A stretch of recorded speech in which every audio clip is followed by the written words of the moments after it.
18 मई की शाम 7:29 कर्क राशि के जातकों के जीवन में एक नया मोड़ आने वाला है और इस मोड़ के साथ एक नई स्थिति का निर्माण होगा। अब सवाल ये है कि ये मोड़ किस दिशा में जाएगा।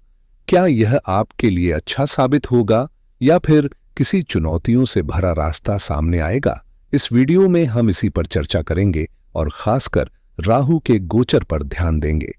18 मई को राहु आपके अष्टम भाव में प्रवेश करेगा, जो चंद्रमा से 8वें स्थान पर स्थित होगा।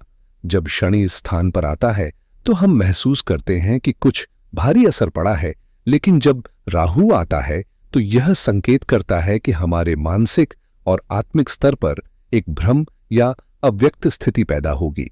इस समय हमारी ऊर्जा और मानसिक स्थिति कमजोर हो सकती है, क्योंकि राहु का प्रभाव हमारी आंतरिक शक्ति को प्रभावित करता है।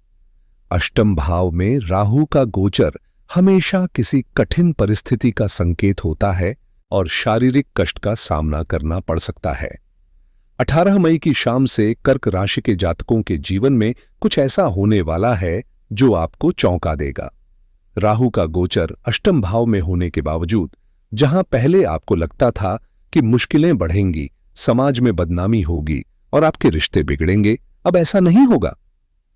राहु के इस गोचर के साथ केतु का प्रभाव आपके दूसरे भाव में आकर परिवार में विवादों की स्थिति बना सकता है और कभी-कभी ऐसा होता है कि घर के सदस्य एक दूसरे से दूर हो जाते हैं। खासकर अगर कोई बच्चा है तो वह घर से बाहर भी जा सकता है। लेकिन इसके बावजूद मैं आपको यह बताने वाला हूं कि इस बार परिस्थितियां पूरी तरह से अलग होंगी। इस 18 महीने के दौरान जबकि राहु आपके जीवन में अपने प्रभाव से बदलाव लाएगा, आपको ऐसे सुख, शांति और मानसिक स्थिरता मिलेगी जिसे आपने कभी सोचा भी नहीं था। यह समय आपके व्यक्तिगत विकास और खुशी के लिए बहुत ही शुभ रहेगा और आप अपने जीवन को एक नई दिशा में देखेंगे। 18 साल बाद आपके जीवन में ऐसा मोड़ आने वाला है जैसे कोई पुराना इतिहास फिर से सामने आ रहा हो। एक नई स्थिति और घटनाएं आपके सामने आकार लेने वाली है, जैसे पहले कभी भगवान विष्णु ने अपना विराट रूप दिखाया था। ठीक वैसे ही इस समय ग्रह आपके लिए कुछ बेहद शुभ संकेत लेकर आ रहे हैं। 14 मई को देवगुरु बृहस्पति आपके राशि के 12वें स्थान पर यानी आपके चंद्रमा से बिल्कुल पीछे स्थित हो जाएंगे।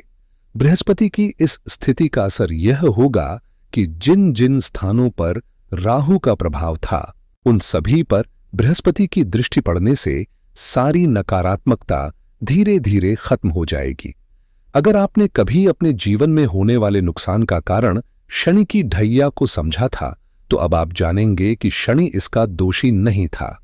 इस बदलाव के साथ आपके जीवन में सकारात्मक परिवर्तन होने वाले हैं और वह सारी चिंताएं जो आपको पहले घेरती थीं, अब खत्म हो जाएंगी।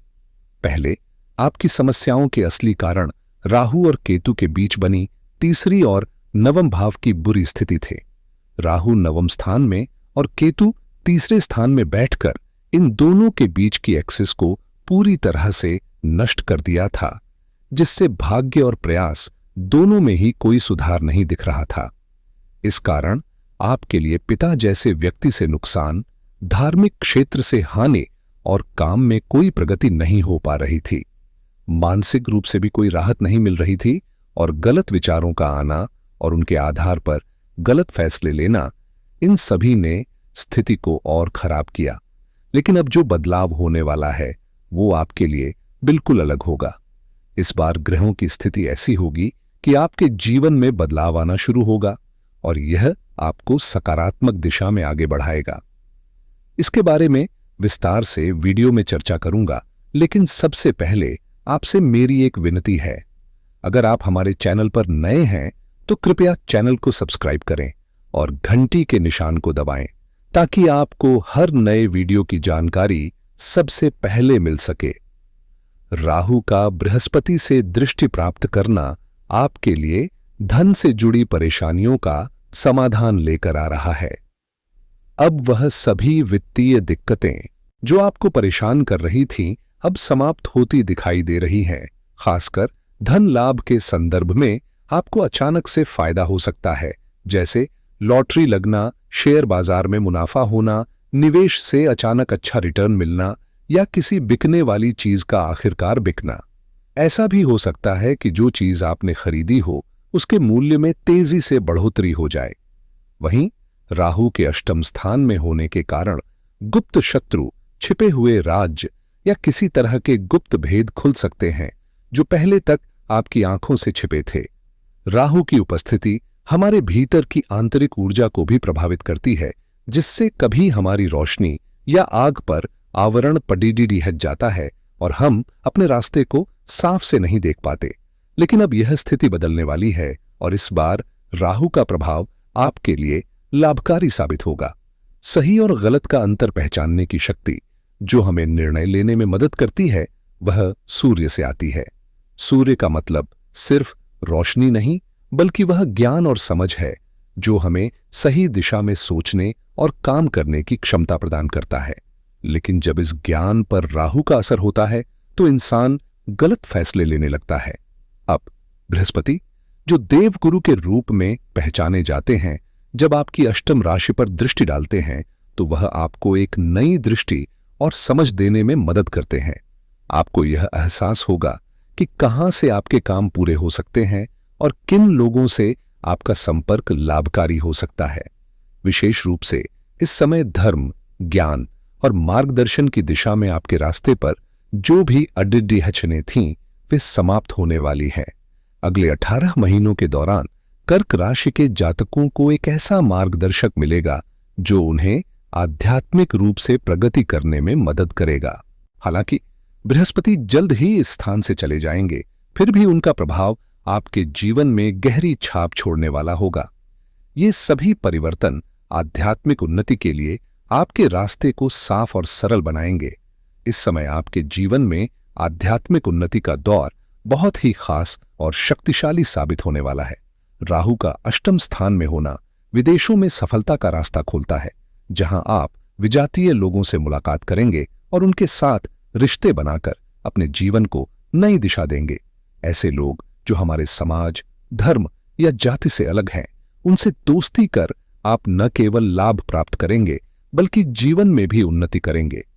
राहु की दृष्टि आपके 12वें भाव पर है जो विदेशों से जुड़ा होता है और यही राहु का संबंध है। अब जब 18 साल बाद राहु आपके अष्टम स्थान में प्रवेश कर रहा है, जहां उसकी मूल त्रिकोण राशि स्थित है, तो यह एक संकेत है कि इस दौरान अगर आप विदेश जाने की सोच रहे हैं या विदेश से जुड़ा कोई कार्य करना चाहते हैं तो वह समय आपके लिए अनुकूल रहेगा। यह भी हो सकता है कि आपको ऐसी परिस्थितियां मिले जहां आपके टैलेंट का सही उपयोग हो और आप विकास, उन्नति और सफलता की दिशा में तेजी से बढ़ें। आपके रिसोर्सेज का पूर्ण उपयोग करते हुए यह समय आपको अपनी मंजिल तक पहुंचाने में मदद करेगा। कर्क राशि के जातकों के लिए यह समय सफलता और समृद्धि से भरा हुआ हो सकता है, खासकर उन लोगों के लिए जो विदेशों में रहते हैं। यदि आपको नौकरी, शिक्षा, दस्तावेज या सरकारी मामलों में कोई समस्या थी तो अब वह सभी समस्याएं खत्म होती नजर आ रही हैं। यह समय आपके लिए ढेर सारी खुशखबरी लेकर आ सकता है। इसके बाद राहु की दृष्टि आपके चौथे घर पर है और यह भी एक संकेत है कि अगर बृहस्पति का साथ नहीं होता तो स्थिति बिल्कुल अलग होती। लेकिन बृहस्पति की दृष्टि से आपके घर का वातावरण बहुत ही सुखमय और समृद्ध होने वाला है। गृहस्थ जीवन में खुशहाली और संतुष्टि का दौर शुरू होगा। घर में कोई नया सदस्य आने की संभावना भी बन सकती है और यह पूरे 18 महीनों तक एक उत्सव जैसा माहौल बनाए रखेगा। यह समय घर में खुशी, उमंग और सकारात्मकता के लिए बहुत उपयुक्त रहेगा। जो मानसिक दबाव और तनाव आपको पहले महसूस हो रहा था वह अब खत्म होने वाला है। बृहस्पति की प्रभावशाली दृष्टि से राहु पर नियंत्रण मिलेगा, जिससे आपकी स्थिति में बड़े सुधार होंगे। अगर आप लंबे समय से जमीन खरीदने, घर बनाने या किसी बड़े निर्माण कार्य की योजना बना रहे थे तो इस समय के बाद यह संभव होता नजर आ रहा है। यह समय 18 साल बाद राहु की स्थिति का है और इस दौरान आपके लिए एक नया घर या फैक्ट्री स्थापित करना या आपकी इंडस्ट्री को आगे बढ़ाने की स्थिति बन सकती है। चौथे स्थान में राहु की स्थिति हमेशा चुनौतीपूर्ण हो सकती है, क्योंकि यह जनता के बीच विद्रोह उत्पन्न कर सकता है और राजनैतिक सत्ता परिवर्तन का कारण बन सकता है। हालांकि जब शुभ ग्रहों की दृष्टि मिलती है तो यह राहु का नकारात्मक प्रभाव कम हो जाता है और यह समय आपके लिए स्थिरता और उन्नति लाने वाला साबित होगा। जब राहु चौथे स्थान में होता है तो कभी-कभी समाज में उथल-पुथल और विद्रोह की स्थितियां बन सकती हैं, जिससे व्यक्ति को बहिष्कृत किया जा सकता है या उसके साथ रिश्तों में खटास आ सकती है। यह स्थिति किसी भी व्यक्ति, चाहे वह कर्मचारी हो, रिश्तेदार, मित्र या कोई और, से नुकसान का कारण बन सकती है। राहु के इस प्रभाव से कभी-कभी व्यक्ति को अपने ही समाज से बाहर निकाला जा सकता है या उसे अपनी स्थिति में नुकसान उठाना पड़ सकता है। लेकिन अब जब बृहस्पति की दृष्टि राहु पर है, यह सब बदलने वाला है। इस समय खासकर कर्क राशि के जातकों को जनता का समर्थन और स्नेह प्राप्त होगा। राजनीति से जुड़े लोग सफलता की ओर अग्रसर होंगे। हालांकि जीवन में कुछ उतार चढ़ाव तो होंगे, फिर भी सामान्य जनता के लिए यह एक बेहतरीन समय साबित होने वाला है, जिसमें उन्हें न सिर्फ प्यार और सम्मान मिलेगा, बल्कि उनके प्रयासों में भी सकारात्मक बदलाव दिखाई देंगे। आपका यह समय बेहद सुखद और संतोषजनक रहने वाला है।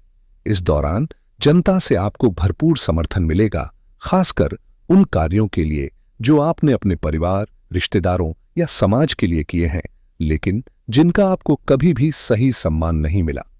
अब लोग समझेंगे कि आपने कितने त्याग किए हैं और कितनी मेहनत की है, और इसका आपको पूरा पहचान और सम्मान मिलेगा। इस गोचर में यह सफलता और मान्यता निश्चित है। साथ ही बृहस्पति की दृष्टि आपके पंचम भाव में है, जिससे संतान से जुड़ी कोई भी समस्या, चाहे वह विवाह हो, नौकरी हो या अच्छे संस्थान में प्रवेश हो, वह हल होती दिख रही है। इसके अलावा कृषि क्षेत्र से जुड़े लोगों के लिए यह समय विशेष रूप से लाभकारी हो सकता है, जैसे कि किसान, कृषि उद्यमी या भूगर्भ विज्ञान से जुड़े लोग, जिनके लिए यह समय तरक्की और सफलता लाने वाला है।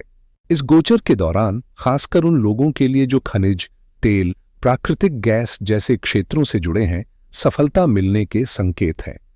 विशेष रूप से केतु का दूसरे घर में होना कर्क राशि के जातकों के लिए पैसों और संपत्ति के मामलों में बड़ा बदलाव लाने वाला है। यह नया मोड़ आपको एक नया दिशा देगा, जहां आप अपने जीवन में नए कीर्तिमान स्थापित कर सकते हैं। साथ ही जो लोग वाणी, कला और कौशल से जुड़े हैं, जैसे कथावाचक, मोटिवेशनल स्पीकर, वकील या शिक्षक, उनके लिए यह समय बहुत फायदेमंद साबित होगा। इसके अलावा जो लोग जल से संबंधित व्यवसायों में हैं, जैसे आइसक्रीम पार्लर, दूध, दही और जल संसाधन से जुड़े लोग, उनके लिए भी यह गोचर लाभकारी रहेगा। इस समय आपके प्रयासों में सफलता और समृद्धि के नए अवसर सामने आ सकते हैं, जिससे आपके जीवन में विकास और समृद्धि का नया अध्याय शुरू होगा।